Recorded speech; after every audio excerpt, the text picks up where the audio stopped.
Uwiteka akomeza aduhana umugisha kandi yawuduhaye mu ijambo ryatuyoboye mu ndirimbo no mu masengesho, ararushaho kuwuduha no mu ijambo tugiye gusangira.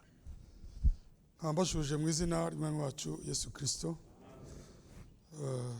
Tugihagaze turacunguza uburyo umwete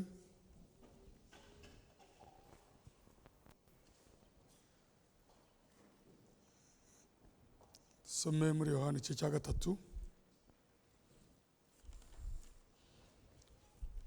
umurongo wa mbere kugeza kwa 13. Yohana igice cya 3 mwene data aradusomera munsi umurongo wa mbere kugeza kwa 13. Mais il y avait parmi les pharisiens un chef des Juifs nommé Nicodème. Hariho umuntu wo mu bafarisayo witwaga Nikodemu. Il vint de nuit auprès de Jésus et lui dit: Rabbi, nous savons que tu es un docteur venu de la part de Dieu, car personne ne peut faire ces miracles que tu fais si Dieu n'est pas avec lui. Uwo yasanze Yesu nijoro aramubwira ati: Mwigisha, tuzi yuko uri umwigisha wavuye ku Mana, kuko ari ntawe ubasha gukora ibimenyetso ujya ukora keretse Imana iri kumwe nawe. Jésus lui répondit: en vérité, je te le dis, si un homme n'est né de nouveau, il ne peut voir le royaume de Dieu. Yesu aramusubiza ati: Nukuri ndakubwira yuko umuntu utabyawe ubwa kabiri atabasha kubona ubwami bw'Imana. Nicodème lui dit: comment un homme peut-il naître quand il est vieux? Peut-il une seconde fois entrer dans le sein de sa mère et naître? Nikodemu aramubaza ati: Mbese umuntu yabasha ate kubyarwa kuze, yakongera agasubira mu nda ya nyina akabyarwa? Jésus lui répondit: en vérité, je te le dis, si un homme non est d'eau et d'esprit, il ne peut entrer dans le royaume de Dieu.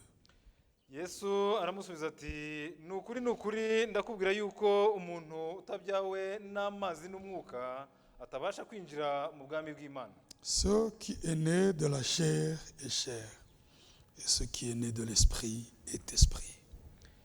Ikibyarwa n'umubiri nacyo ni umubiri, n'ikibyarwa n'umwuka nacyo ni umwuka. Ne t'étonne pas que je te dis, il faut que vous naissiez de nouveau.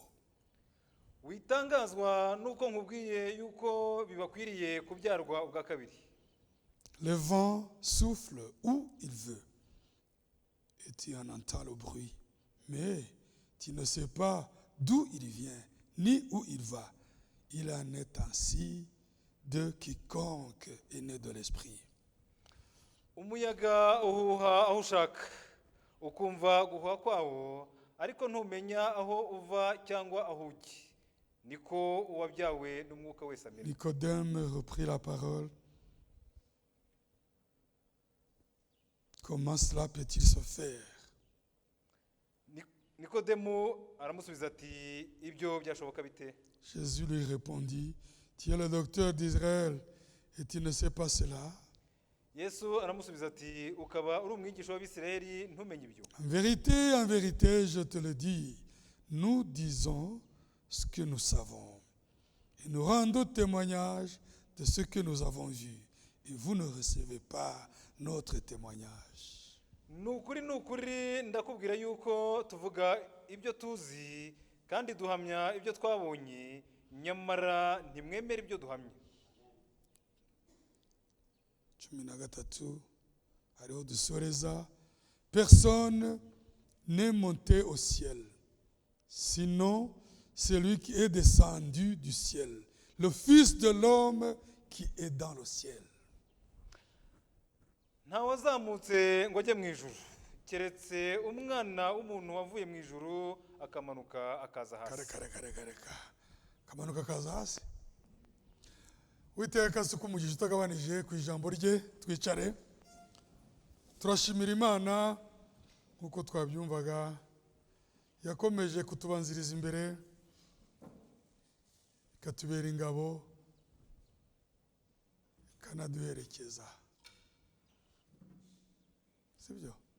Wabonye umuntu ufite umwungeri umujya imbere akamujya inyuma akamugota impande zose. Bene data, hahirwa ihanga Uwiteka abereye Imana. Frere Kapiteni, ubukwe bwagenze neza?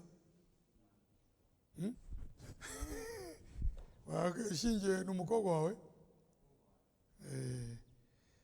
Yashatswe n'umuhungu wa Karuranga. Karuranga uramwibuka? Karuranga yari mwene data mukundwa. Karuranga kitatarasetse kuko amuzi. Karuranga yari muremure asumba amasaka. Noneho ko hari mu mibyuko mu gihe cya Jenoside kwihisha biramunanira. Yapfanye na mwene data witwaga Dismas. Sibyo? Mwene data Dismas, ni Dismas ninde? Oya sibyo, hari ibindi nshaka kuvuga. Wa wundi wamuryamye hejuru ni Ngarambe?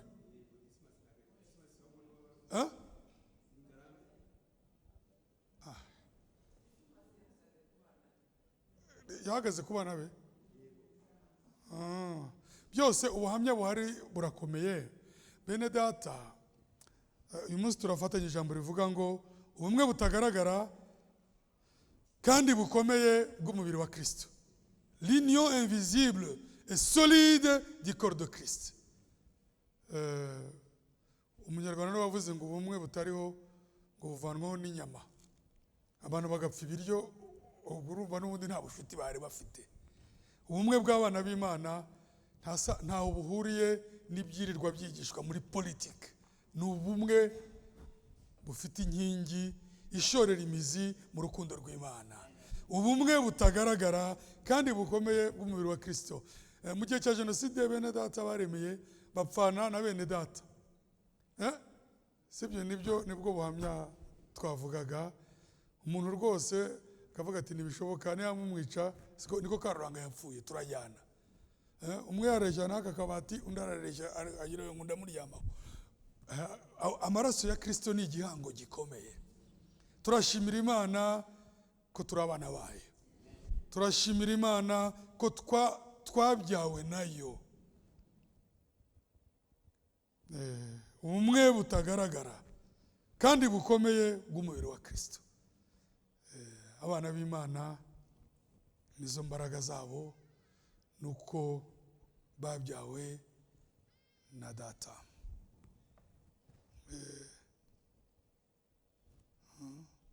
Nababwiye urubanza nari ndimo Nyagatare, umucamanza yitegereza abantu baburana bavuga ngo bavinde imwe bapfusa kuko gupfa ubutaka abantu sibo barya ubutaka nibwo burya abantu. Nibyo nabwiye mu twatikanije hari Kimironko, afite hoteli arubaka, araza afatanya na Clôture niyubakiye ku buryo atabona ahagarara kugira ngo ahome inyubako ye akajya ashinga urwego muri pariseri yanjye. Ibintu by'ibizu binini ndamureba ni se ibi ni ibiki? Ngo muzewe unabizi we rwose nta kibi. Niyo mpamvu se wamureye amakosa. Nubuze mamagaye umurenge iki kintu bakagisenya waba wungutse. Ngo rwose ndabizi ko utabikora, nimunyumvirera. Kuko nabikora utanambajije.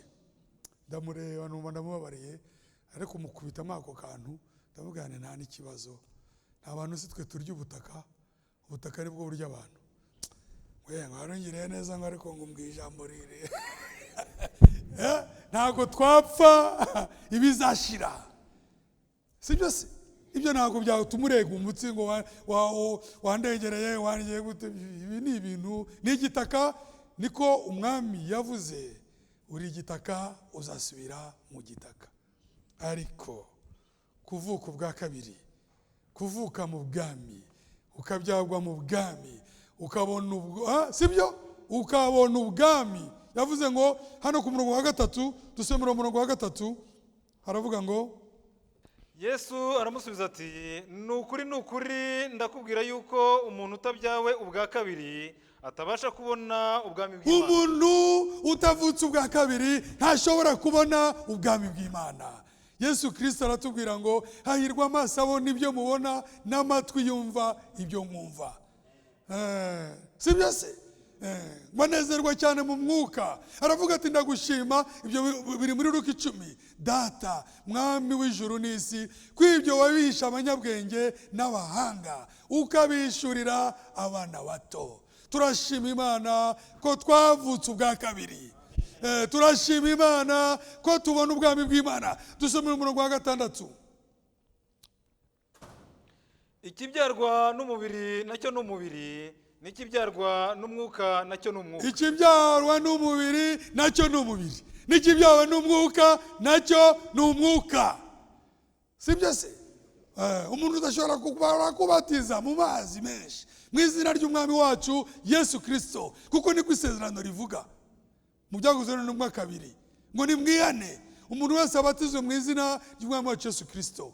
Ariko isezerano ryongeraho ngo muzahabwa umwuka wera, kuko isezerano ari iryanyu n'abana banyu n'abari kure bose abazahamagarwa n'umwami Imana yacu. Turashimira Imana mu gusoza kw'iryo sezerano niho dufite umwanya n'abari kure bose bazahamagarwa n'umwami Imana yacu. Imana ishimwe ko ubutumwa bwiza bwatugezeho. Ariko ikibazo ni iki? Umwuka wera aza ku mazi? Umwuka wera ntabwo aza ku mazi, kubera ko mu Byakozwe n'Intumwa 2 Petero amaze kubatiza, si byo se? Imana ijuru rirakinguka, babatizwa mu mwuka. Aho ni mu Byakozwe n'Intumwa igice cya 2. Ariko mu Byakozwe n'Intumwa, si byo se, igice cya 10,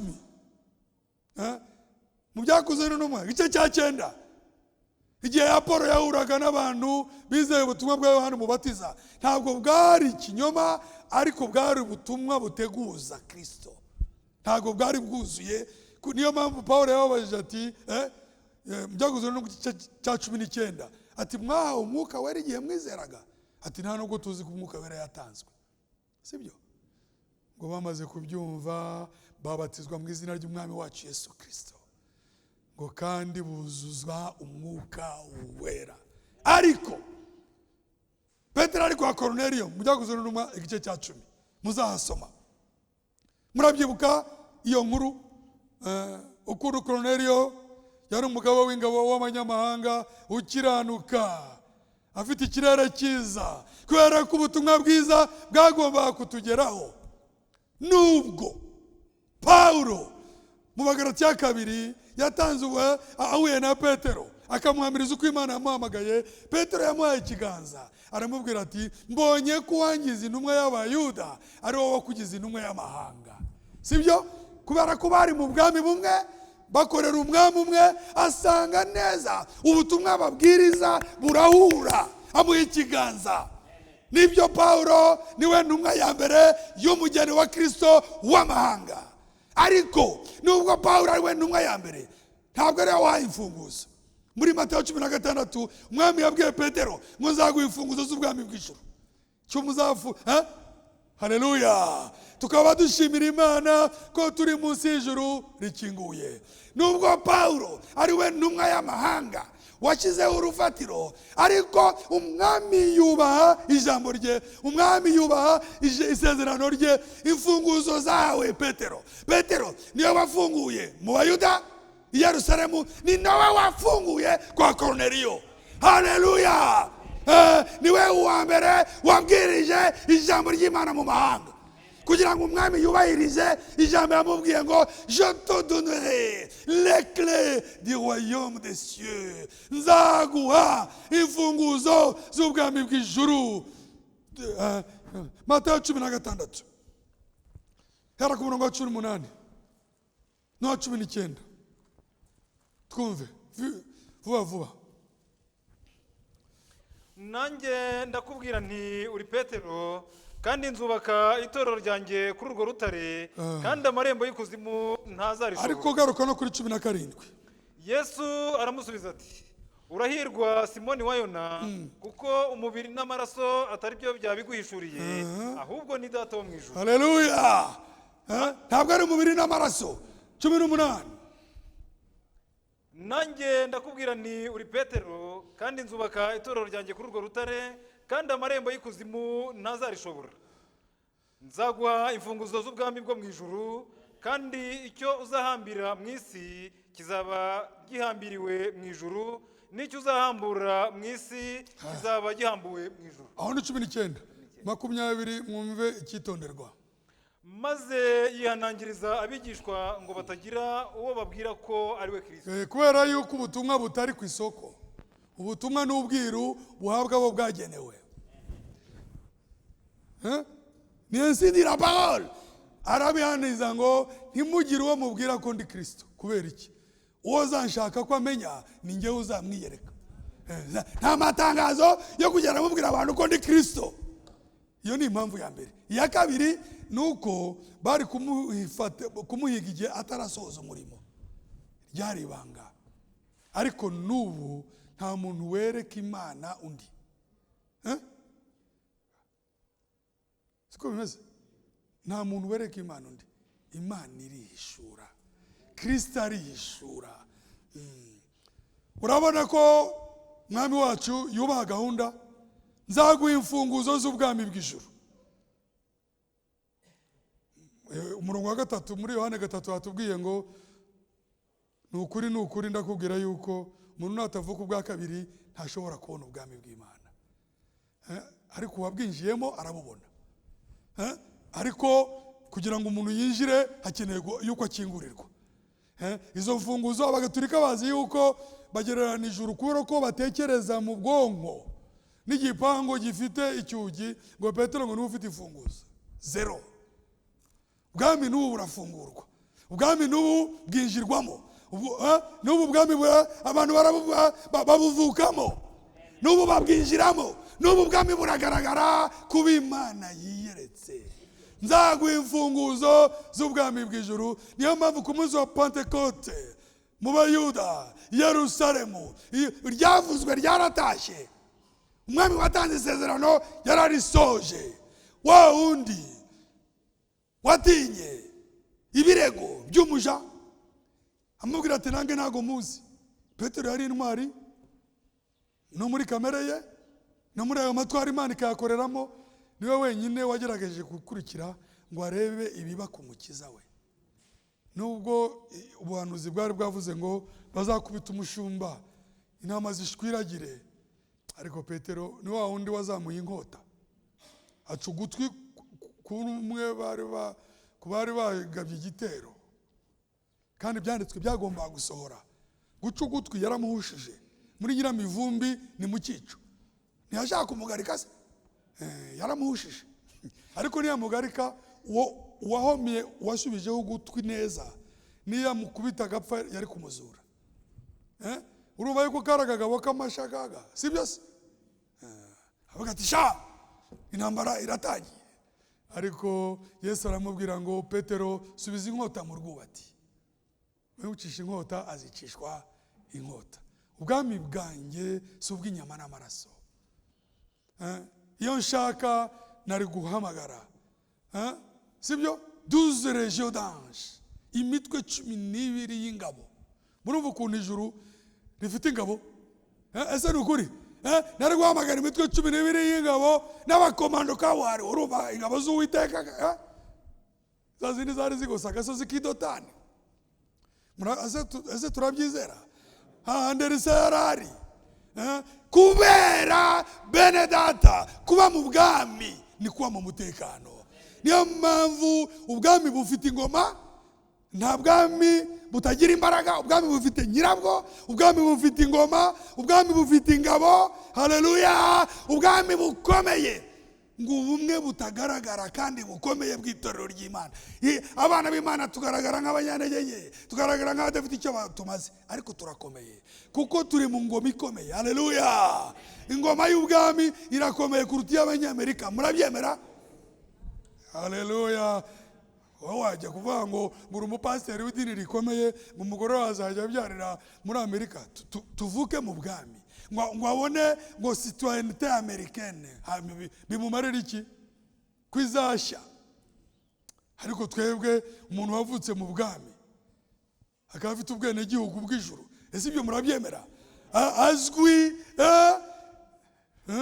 Mwuka Wera niyo visa kandi izatugezayo. Twaherewe ikimenyetso Abefeso 4:30 kugeza ku munsi wo gucungurwa. Muri ubu bwami turakomeye kandi muri ubu bwami twunze ubumwe, nta cyadutandukanya. Niyo mpamvu niyo Satani ashatse gucengera arafatwa, kuko Umwuka Wera ni maneko ukomeye. Ntuzimene umutwe. Cyangwa abadiyakoni, ndabona bari abadiyakoni dufite babiri ko mu gihe kiri imbere Imana izatwereka abandi badiyakoni hagiye amaraso mashya, kuko barahari. Mujya mubona ko bahari abantu b'abagabo bameze neza, barahari. Umwe yaravuze ngo umwe ejo twari turi hano hari imirimo myinshi, noneho kubera yuko muze yaricaye hariya n'undi muze ntabwo ni mukingura amadirishya, ivumbi ryo bubaka ryarinjiraga. Karamagara avuga ati Kaneza nanjye nariyo kingura niwe ufite akabaraga. Rero mbabajije nsanga bose imyaka hafi 70 na sabangaba nibo badiyakoni, kubera ko turindira umutekano n'Umwuka Wera. Murabyemera nibo ariko hari n'abandi tuba tukubita tukabona hari abagabo bameze neza, si byose kandi barakora. Umwuka Wera nabidutegeka tuzarambika ibiganza bajye muri diakona neza. Ntago twebwe dutora, Umwuka Wera niwe uplasa abantu. Igihe cyageze biba binagaragara, n'ubu turababona nange murababona. Ntabwo duhubuka, umwami ari ku ngoma. Ariko ikintu kitunezeza ni ubumwe bw'abera, nibyo nawe birakunezeza. Ariko isano dufitanye niyo mu ijambo. Impamvu twahereye hano muri iki kibwirizwa, wavuga uti si ibi biravuga ubumwe. Inkomoko yabwo ni ukubyarwa, si byose. Nababwiraga urubanza nayo ndi mu Nyagatare, umucamanza yarebye abagore baburana bavuga ngo baravukana, ageze aho hagati avuga ati ariko mwonse rimwe, mwonse rimwe. Uzi ko bombi nta n'umwe wamushuje, barakataga. Nyuma naje kangoze ku mutima ndaperereza nsanga bahuje se, ariko ntago bonse rimwe. Mwonse rimwe, abantu bonse rimwe baba bafite akantu. Muraryumva iryo ari ryo? Naje gusanga bavutse ku mahara kuri ba nyina banyuranye, umucamanza yari yabibonye. Ariko muri ubu bwami, muri uyu muryango twonse rimwe. Ngo munywa amata y'umwuka abakuze, sibyo? Wabyawe n'ijambo n'undi wabyawe n'ijambo, bahumeka kimwe, babona kimwe, bumva kimwe, nibyo bafite umubande umwe. Nta wigishije Dawidi na Yonatani kuzura. Kera iryo jambo ntago rikibaho, kera baryaga barivuga mu Kinyarwanda cya kera ngo abantu baruzura. Abantu bakuru barabizi ngo abantu baruzura, pani ibingibi by'ubugegera baruzura. Nta wigishije Dawidi na Yonatani gukundana, kubera ko iyo bibi atari iby'ubwami ntaho bari guhurira. Kuko umwe yari umuragwa w'ingoma, Yasi niwe wagombaga kuraga ubwami bwa se Sawuli. Undi yari umuragwa w'ingoma kubw'ijuru, kuko Uwiteka aravuze, kubwo amavuta yasizwe. Na Sawuli yabwiraga Yonatani turi gicucu wa mwana w'umugore we. Umugore se yabyara wenyine, iyo umwana yaniranye abo wa nyina. Aturi gicucu wowe, uri azagutwara ingoma. Yonatani aramubwira atariko upfa iki na mwene Yesaya, upfa iki na Dawidi ko ari intwari y'Uwiteka, ko afite ibigwi, ko yadukiye igisuzuguriro cy'Umufilisitiya, agahangamura umufilisitiya, akadukiza iterabwoba, izina ry'Uwiteka rigahabwa icyubahiro. Bene data, ntabwo watera ibuye aho Imana ikorera. Ufigina mwene Isaya. Niyo mpamvu abo bana b'Imana, nibyo umugaragu w'Imana yavugaga, ijambo nirimanuka uzajya usingiza Uwiteka. Niyo wabwira umugaragu w'Imana ngo Imana iguhe umugisha, ni sawa. Aho Imana ikorera, Imana igiha umugisha. Abikoreramo ufigina mwene Isaya ko yagaruye ikuzo mu bwami, ko yagaruye ikuzo mu Isirayeli. Sawuli arakara, afata icumu ararimutera, undi arazibukira rifata urusika. Yonatani aravuga ati ye amadayimoni ahita agenda asanga aho Dawidi yagiye mu buhungiro mu ishyamba. Ati sha, ati guma aho ngaho, ati nanjye yaranyishe, ati guma aho ngaho. Ariko nkunda ijambo yamubwiye, ati icyo nzi ni kimwe, ati nuko uzaba umwami nanjye nzakubera igisonga. Urumva ubumwe bw'abera haraho butaniye, haraho burena n'amasano y'umubiri. Ati gigumira aho ngaho, icyo nzi nuko Uwiteka ari hamwe nawe. Niwe wigeze kumuha inkota ye, yamuha ingabo ye. Dawidi nta kintu yari afite, yari umwana w'umukene w'umuturage. Kubera ibigwi by'Uwiteka, Yonatani yijishura, inkota yarayimuha, agira gute. Niyo mpamvu igihe Yonatani yapfaga na Sawuli ku gasozi, Dawidi yarabaririye. Dawidi ntiyarwanaga intambara z'umubiri, yarakiranukaga. Niyo mpamvu Uwiteka yamugabije kenshi Sawuli. Ariko urugamba rw'abera ni urugamba rw'ijambo. Kenshi agahamagara Abuneri, ati Abuneri we, ati ntukwiye kubaho, iyi si ingabo ya shobuja. Hari nawe yamusanze yiherereye, akata ikinyeta cy'umwenda kimwereka. Sawuli akavuga ati yo, Dawudi aramubwira ati uranshakaho iki? Nkawe nanjye kurya wemeze nk'imbaragasa. Urarwana n'imbaragasa. Sawuli aravanga, umwana wanjye undushije gukiranuka. Ariko na Sawuli ntiyari we, yafatwaga n'imyuka mibi. Muri ubu bwami turimo ntiduhanganye n'abantu. Abantu ni ingorofani, abantu ni ibikoresho. Niyo mpamvu abana b'Imana tubifura, sibyo? Soyez parfait, tuba abakiranuka, tuba inyangamugayo nk'uko data ari inyangamugayo. Niyo mpamvu tutarwaye intambara z'amatiku n'amagambo. Ariko intambara umwami ari ku rugamba mu ijambo rye. Aho ngaho ntabwo ari twebwe, ntabwo wabitubaraho. Iyo umwami aje kumenesha umwanzi anyuze mu ijambo, ntabwo wabibara ko Imana yakoresheje. Ni nyiri itorero uriragira, asingizwe, ahimbazwe. Ariko twebwe abana b'Imana, intambara si yacu, intambara ni y'Uwiteka. Kuki twasomye hano muri Yohana 3 hari imvugo zikomeye. Umuntu atabyawe bwa kabiri ntashobora kubona ubwami bw'Imana. None azabyarwa nande? Ntabwo uzabyarwa n'umuvugabutumwa, ntabwo uzabyarwa na pasiteri, ntabwo uzabyarwa n'umuhanuzi, ntabwo uzabyarwa n'abakozi b'Imana, ntuzabyarwa na assemble. Oya, soma wumva ukuntu tuvuka. Yohana igice cya mbere,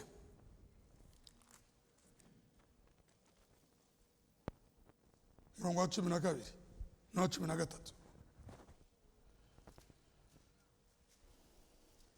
Icyakora abamwemera bose bakizera izina rye, yabahaye ubushobozi bwo kuba abana b'Imana. Abamwakiriye, ntabwo ari ukumwemera, bakizera izina rye, yabahaye ubushobozi bwo kuba abana b'Imana. Komeza 13. Abo ntibabyawe n'amaraso cyangwa n'ubushake bw'umubiri cyangwa n'ubushake bw'umugabo, ahubwo babyawe n'Imana. Ariko babyawe n'Imana. Yohana 3:6. Tuhagaruke. Ikibyarwa n'umubiri nacyo ni umubiri, n'ikibyarwa n'umwuka nacyo ni umwuka. Ikibyarwa n'umubiri ni umubiri, ikibyarwa n'umwuka nacyo ni umwuka. Ariko si umwuka abyara gute? Mwabo ntibabyawe n'umubiri, ariko babyawe n'Imana. Ntibabyawe n'ubushake. Soma komeza hano muri Yohana 1 munsi ya 13 twumve. 14.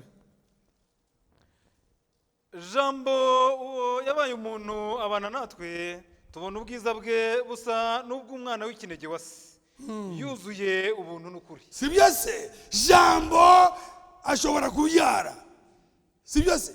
Jambo ni muzima, yuzuye ubuntu n'ukuri. Ukuri niko kutubyara. Soma muri Yakobo 1:17.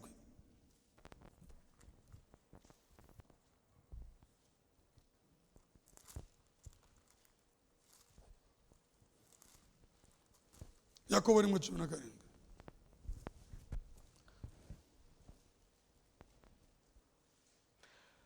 Gutanga kose kwiza 18. yatubyarishije ijambo ry'ukuri nk'uko yabigambiriye, kugira ngo tube nk'umuganura w'ibiremwa byayo. Petero 1, Petero wa mbere igice cya mbere 22 na 23. Nuko rero ubwo mwiyejesheje imitima kumvira ukuri, kugira ngo mubone uko mukunda bene data mutaryarya, mukundane cyane mu mitima. Kuko mwabyawe ubwa kabiri, mutabyawe n'imbuto ibora, ahubwo mwabyawe n'imbuto itabora, mubiheshejwe n'ijambo ry'Imana rizima rihoraho. Haleluya. Gukundana cyane mu mitima atari iby'inyuma bifitanye isano nuko twabyawe. Ntabwo sibyo? Ababyawe n'ijambo, bakonswa n'ijambo, bagatungwa n'ijambo, bakayoborwa n'ijambo, bagakuzwa n'ijambo, sibyo? Nibyo? Abo bantu hari icyo bapfa. Impamvu ubumwe bwacu ntabwo ari ubw'amandazi, si ubutsindirano. Ntabwo nzakwingingira kunkunda, jamais.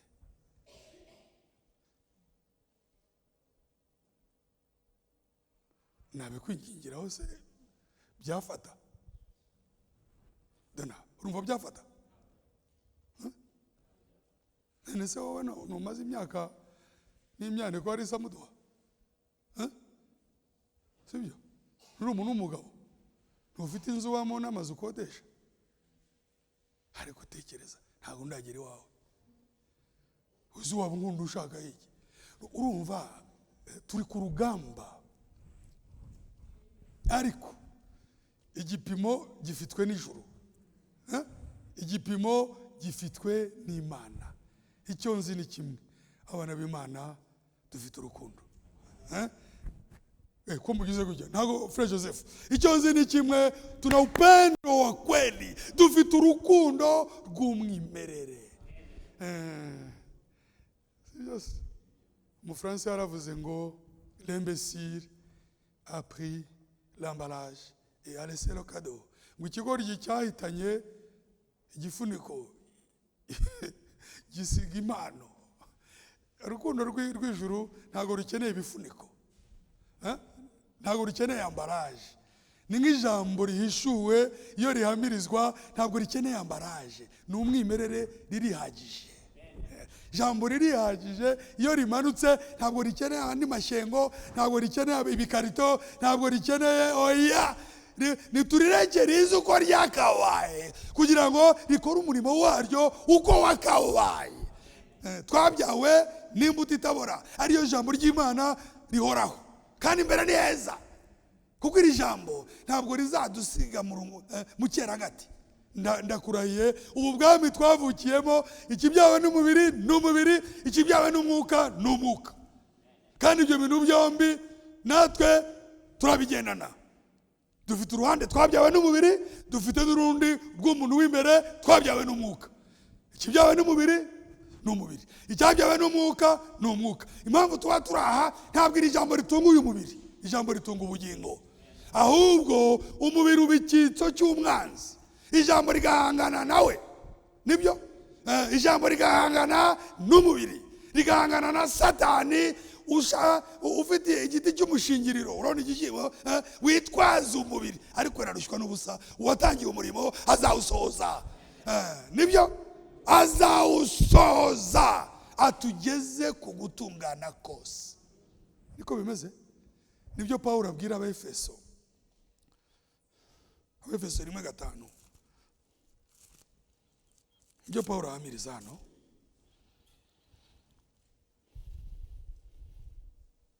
makumyabiri na gatandatu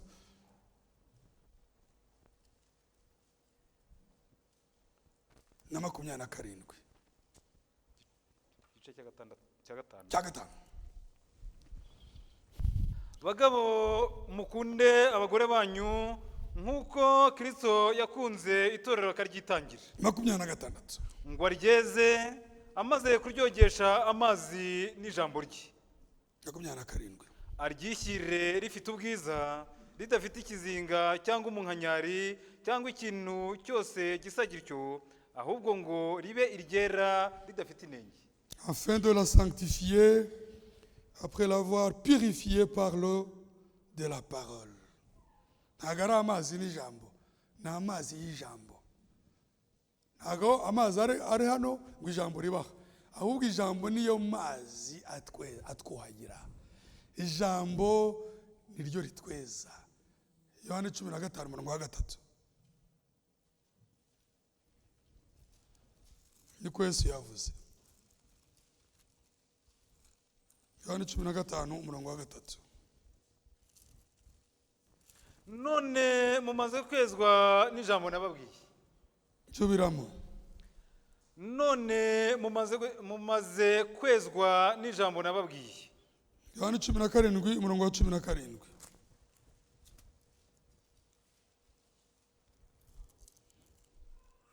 ubereshe ukuri ijambo ryawe niryo kuri.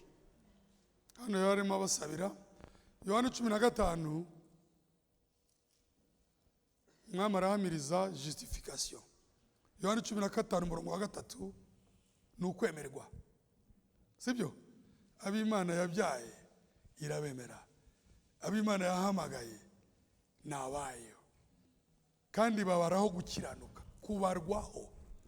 ubutaragwa gukiranuka kose, ariko ufite garanti.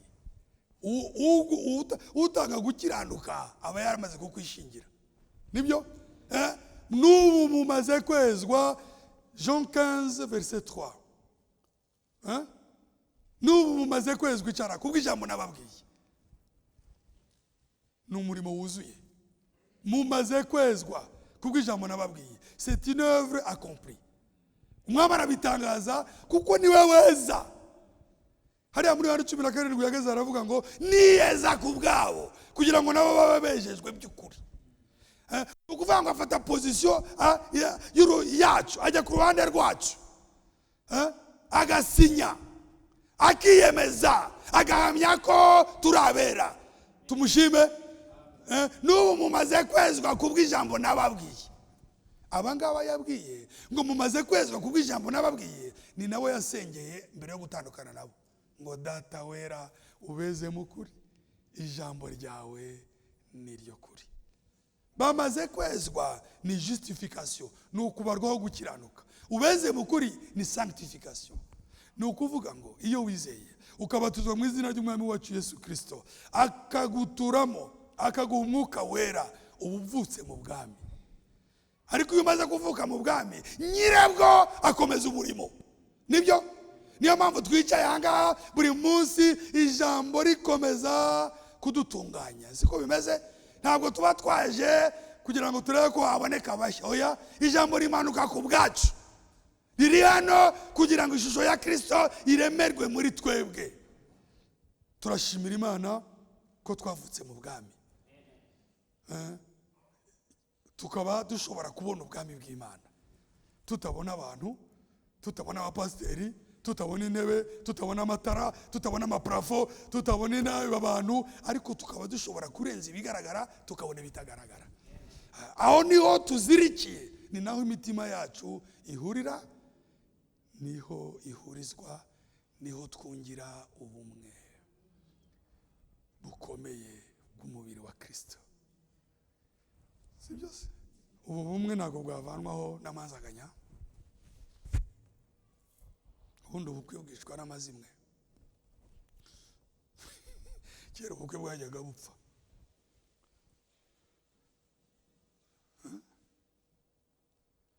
ariko ubukwe nanga mbona Kabeza mbona bo babuke abantu bakwinanase bagashaka abagorera dongo hano birakaze n'ugerageje kwinyagambura akishakira akantu tuba twamu umwuka yaraba yamufashe abaseri barahari urajya gukora tekinike umwuka aragucakira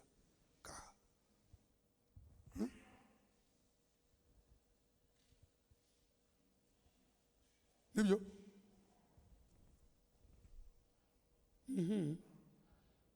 ntabwo ibintu biba byoroshye ubundi kuyobora abantu uyobora imibiri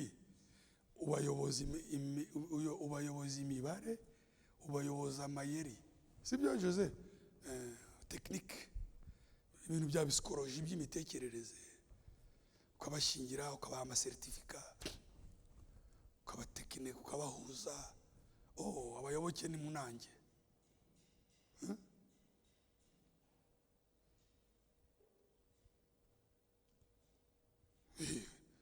none mwebwe nta namwe mutumariye iki se mwatugeragereje ntako twakugeragereza nyiri itorero arahari hano rwose hari abana bumutse batuzwe n'ijambo n'ubuzima bwabo bwose ngize gutya bukaba bugenwa n'Uwiteka wavuze ngo n'imisatsi yacu irabaze niwe uduha akazi niwe udushingira nibyo niwe utwubakira ingo niwe uziyobora niwe utugira inama haleluya asingizwe iteka niko bimeze n'abasore barana inkumi babyumve uyu nguyu w'umukiza wawe ni n'umujyanama wawe ni umujyanama azi twitangaza umujyanama Imana ikomeye data wa twese uhoraho nta cyiza nko kubyarwa n'ijambo nibyo nta cyiza nko kubyarwa n'ijambo nta kinyura nko kuyoborwa n'ijambo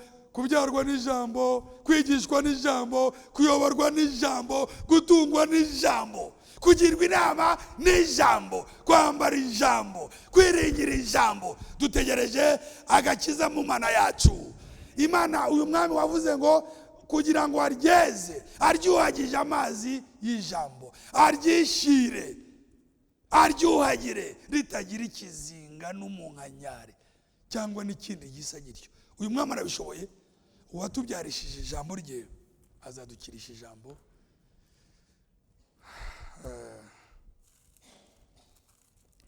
umwanya wacu ni mukeya cyane ni muto wa nonaha ariko turawufite igihe tukiri ku isi tuzagaruka sibyo se ni mutoya muri gahunda y'umunsi ariko umwanya urahari kandi ugena umwanya azaduha umugisha sibyo aduhe no guterana nabishaka twongerere n'amateraniro imbaraga se sizi Uwiteka ibi ngibi byo kwikurura no gusiba bifite igihe cyabyo sinzi ko muhamanya nanjye ko bigomba gushira c'est ainsi que je le crois sinashyiramo imbaraga cyangwa abagaragu b'Imana hano dushyiremo imbaraga kuko ntabwo ari twe twababyaye uwatubyaye kubera ko ibyo agomba kuduha byose biva mu ijambo cyane cyane rimanuka duteranye niwe uzasohoza ijambo Paulo yavuze ngo ko tubona wa munsi wegereza turushaho guterana nta mbaraga zanjye na gahunda zanjye nashyiramo umwami wabyawe n'umuyaga n'umwuka ameze nk'umuyaga niko wadusomeye muri Yohane 3 tugarukaho twatangiriye twihanganire kuba turetse ibindi byanditswe kugira ngo tubone uko dusoza tugarukaho twatangiriye umurongo wa 3 Yohane 3 Yesu aramusubiza ati ni ukuri ndakubwira yuko umuntu utabyawe ubwa kabiri atabasha kubona ubwami bw'Imana cara umuntu utabyawe ubwa kabiri ntabasha kubona ubwami bw'Imana sibyo iyo ni interuro ihakana ariko iyo nteruro yisomye uhita ubona ahandi ikindi ku rundi ruhande utavutse ubwa kabiri ni ukuri ndababwira utavutse ubwa kabiri ntushobora kubona ubwami bw'Imana bivuze ko uvutse ubwa kabiri ashobora kubona ubwami, nicyo bivuga muri iyo nteruro. Utavutse ubwa kabiri ntashobora kubona ubwami bw'Imana, ariko ubwo bivuze nanone ko uvutse ubwa kabiri we abubona. Ubona ubwami bw'Imana ni ubona Imana, sibyo se? Kuko Imana iri mu bwami bwayo. Abantu babona abantu, nibyo sibyo? Hari abantu babona assemblée, hari abantu babona inyubako, hari abantu babona abapasiteri bakagarukiraho, hari n'ababona ubwami bw'Imana. Abavutse ubwa kabiri n'abantu barababona, ariko bakabarenza amaso bakabona Imana yikorera. Ibyo nibyo birindiro by'umugeni. Abo ngabo bari muri icyo kirere ni nabo bunga ubumwe, kandi ubumwe bwabo burakomeye. Satani azagaza, ariko azakuka inzara. Dufite isano ikomeye irutiye abavandimwe, ambamo nanjye mubamo, turi umwe, nta kintu cyadutandukanya. Uko uri umwe na Kristo ni nako uri umwe n'umubiri we, sibyo se? Ibi tuzabikomeza iby'umubiri n'ubwiru bukomeye cyane. Ni nayo mpamvu Umwami yavuze ngo niyeza ku bwabo. Ni ukuvuga ngo iyo urugingo rwawe rwanduye, ntabwo bavuga ngo urutoki ngo rwa ntabwo bango ruranduye, barabwira ati ntabwo bayikureho ikizinga. Niba Yesu Kristo yemeye ko umubera urugingo, azemera ze kugumana umwanda? Sinzi niba mwumva iyo mystère. Niba yemeye ko umubera urugingo akaba ari umutwe, hari ahantu na hamwe he azemera ko haguma umucafu? Jamais. Noneho tubishimira Imana. Aho ngaho niho kwizera kuzirikiye. Niba warabatijwe mu mwuka ukaba urugingo rwa Kristo, Kristo ntakineshwa. Kristo yaranesheje. Kuko ndiho namwe muzabaho, kuko nera namwe muzera, niyeza ku bwabo. C'est ça le corps de Christ, le corps mystique de Christ. Umubiri utagaragara wa Kristo. Ubumwe bukomeye ni iki kibwirizwa, kandi butagaragara, sibyo, bw'umubiri wa Kristo. Ubumwe bukomeye, ubumwe butagaragara kandi bukomeye bw'umubiri wa Kristo. L'union invisible et solide du corps de Christ. Aho ngaho niho duhagaze muri ibyo birindiro, kandi bihanamiye umwanzi. Abazi tekinike z'intambara baba bashaka hirengeye. Mwami wacu we, udusozi twose aradufite muri uru rugamba, sibyo se? Kandi afite amakuru. Mu ntambara ikintu cya mbere ni amakuru. Umwuka yari afite amakuru, afite amakuru y'urugamba. Niwe uturebera. Niyo mpamvu ufite abadiyakoni, twabona abadiyakoni cyangwa abantu birirwa bazerera mu ngo z'abantu ngo baramenya amakuru y'abakristo, ngo bamenye uko bitwara. Ibyo twabivamora. Dore ibyo ntabwo muzi uko tubaho, nta muri abazaza b'itorero, nimugenda mu ngo mumenye amakuru. Nanjye marwana n'ibyanjye. Ni ukuvuga ngo amakuru yahise tuhurira hano ngo dufate amabwiriza, tunywe umuti, twakira inama, twuhagirwe. Umuntu utazakizwa n'ijambo yakizwa n'amagambo y'abantu. Ngo twavuze ngo batugira inama, ngo nawe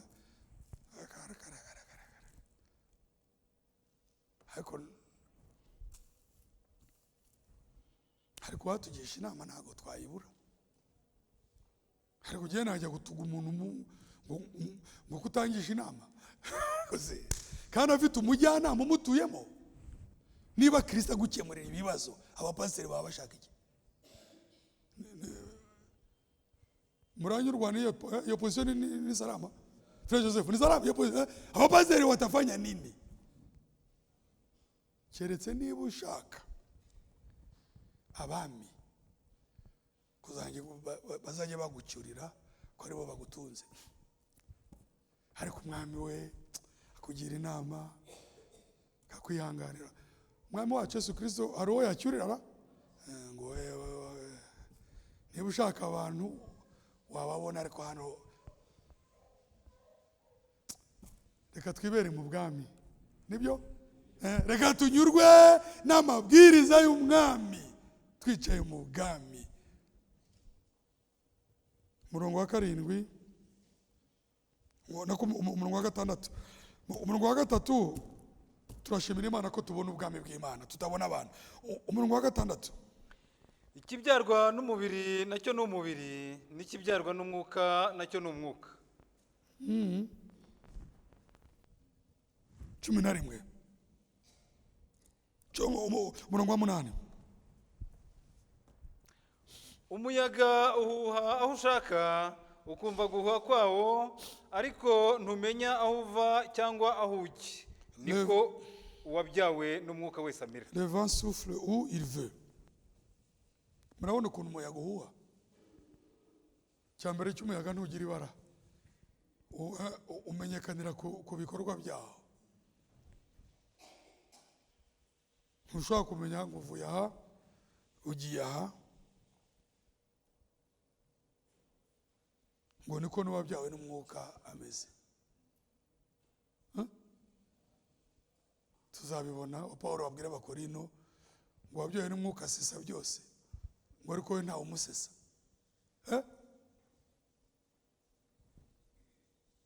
Urumva gukurikirana abo bantu kuvuga ngo uzajyana nabo wabishobora utari muri uwo mujyo utari muri icyo kirere wajyana nabo? Wabyawe n'umwuka ntabwo wamwirukana inyuma, byiza wakwitahira, kwitahira ukajya kwihingira cyangwa kwicururiza. Cyangwa aba bantu kujyana nabo biroroshye, aba bantu ntabwo kujyana nabo byoroshye. 13 12, si vous ne croyez pas quand je vous ai parlé des choses terrestres, comment croirez-vous quand je vous parlerai des choses célestes? Ubwo nababwiye iby'isi ntimwemere, nimbabwira iby'ijuru muzemera mute? 13 soma. Nta wazamutse ngo ajye mu ijuru keretse umwana w'umuntu wavuye mu ijuru akamanuka akaza hasi. Yari guhita ashwanyuka. Umuntu yava mu ijuru akitura hasi ntibatore uwumye akamanuka akaza hasi. Ça c'est purement humain. Ubu ni ubwonko. Reka twifashishe igifaransa. Personne n'est monté au ciel. Nta muntu n'umwe wigeze azamuka mu ijuru. Sinon celui qui est descendu du ciel, keretse uwamanutse avuye mu ijuru. Le fils de l'homme qui est dans le ciel, umwana w'umuntu uri mu ijuru. Ibyo mbabwije ukuri ni imvugo y'ijuru. Nta wazamutse mu ijuru keretse uwaturutse mu ijuru, umwana w'umuntu uri mu ijuru. Si ibyo gusa, akaba ahagaze n'imbere ya Nikodemu. Si byo se? Yavuye mu ijuru, ari mu ijuru kandi ari imbere ya Nikodemu. Uko niko akora. Il est omniprésent, abera hose icyarimwe. Iyi mvugo murumva hari icyo yamworoherejera? Mu gihe undi yibaza uko yasubira mu nda ya nyina ashaje, ibi ngibi barimo kumusubiza arimo aramworohereza. Ararushaho kumubwira aljebure yo mu ijuru, ararushaho kumubwira imibare, kuko yarako we impamvu amubwira ibyo azi neza ko uwo azashaka kwiyereka azamwiyereka. Uwo aho kugira ngo amusobanurire ararushaho kumudadira mu nshoberamahanga. Umuyaga uwaho kugenda twumva uwuwana ntawamenye iyo uva n'iyo ujya, n'uwabyawe n'umwuka niko ameze. Ko mbabwira ibyo ku isi ntimubyumve, nimbabwira iby'ijuru muzabishobora. Ntawazamutse mu ijuru keretse wavuye mu ijuru, umwana w'umuntu uri mu ijuru, kandi ari nawe uhagaze imbere ye. Ubwo se arimo aramworohereza inshoberamahanga. Na n'ubu turahamanya ko muri ubu bwami imvugo yabwo ni inshoberamahanga. Imvugo yabwo iracyari inshoberamahanga, kandi nta kizahinduka. Imana izajya ikingurira ushaka. imwereke, imwicaze, imwambike, imutunganye, nirangiza imwishimire, abandi barindagire.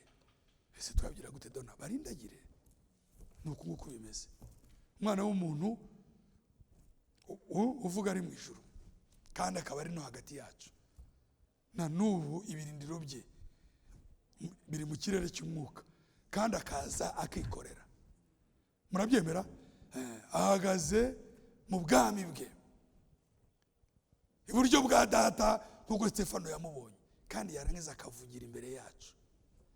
N'ubu ubu bwami hahirwa amaso abona ibyo tubona n'amatwi yumva ibyo twumva. Aha niho twungira ubumwe, niho imbaraga zacu ziri. Ijambo turimo riravuga ngo ubumwe butagaragara kandi bukomeye bw'umubiri wa Kristo. Urumva ko ntawe wabusengerera, ntiwakwinjizamo umufasha wawe, ntiwakwinjizamo umutware wawe, ntiwakwinjizamo abana bawe muri ubu bwami. Wowe babajyana iwawe bagurira inyama, ariko ibyerekeye ijambo n'urigabura n'utegura ameza mu bwami si ibyawe. Niba ufite umwanya kuri ayo meza, fungura. Ibyo kuvuga ngo uragabanyiriza abana bawe, impossible. Muri ubu bwami nyirabwo niwe wicaza, niwe ubyara, niwe ugabura, nibyo. Haleluya! Niwe utanga umugisha, niwe uduha umugabane. Imana iduhane umugisha, kandi uwo umugisha ijambo ryayo rimaze guhamirizwa. Tugiye kuririmba indirimbo ivuga ngo hari umubiri umwe namwe mumwe. Mu gihe dutumira umugaragu w'Imana Tomasi araza hano kugira ngo adusoreze amateraniro, adusabira nyuma y'ijambo. Hari umubiri umwe,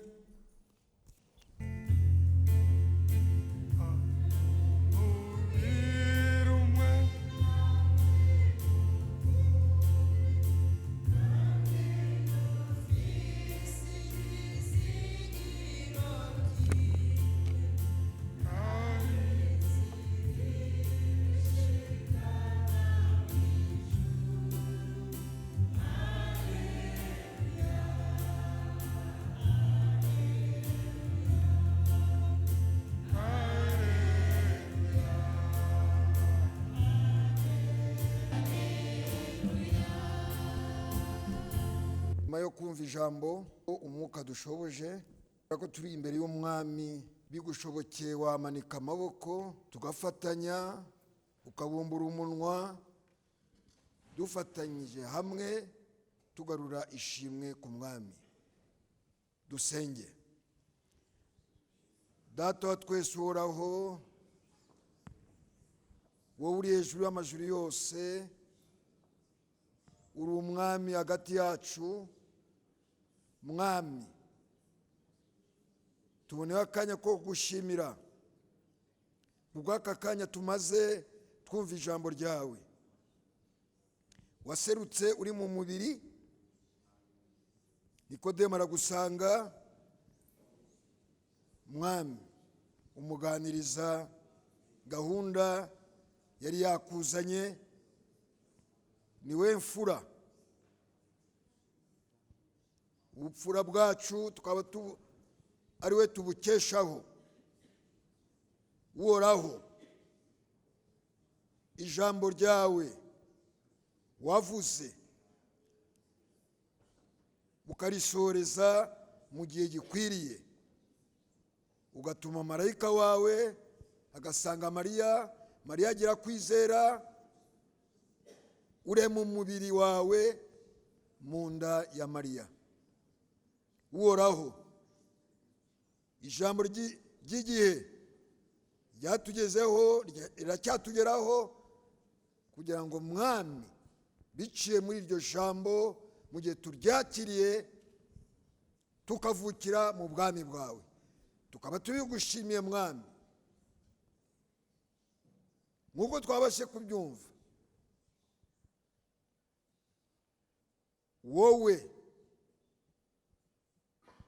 nk'Uwiteka wonsa abana bawe biciye mu bukozi bw'ijambo tumaje konka ayo mashereka yawe, aduha ubuyanja. Mwami, ukomeze utuyobore mu guhishurirwa, kubera ko nibwo buryo wahisemo bwo kubaka itorero ryawe.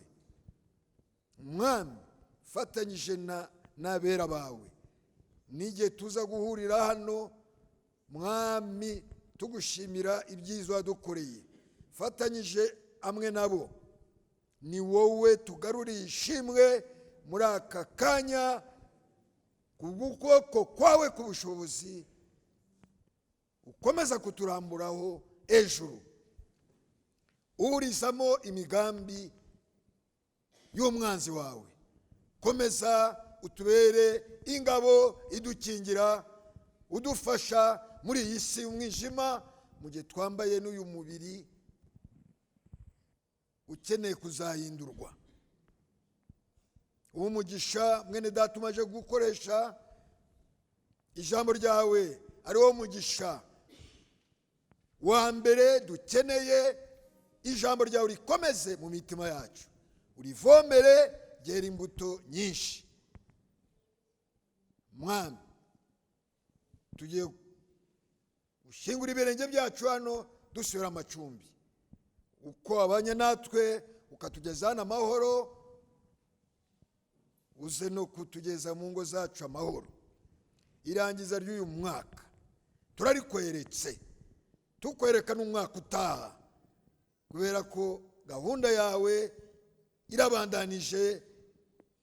Uzaruhuka wadutunganyije biciye mu kwakira ijambo ryawe. Ni mu izina ry'Umwami Yesu Kristo mbisabye, amen.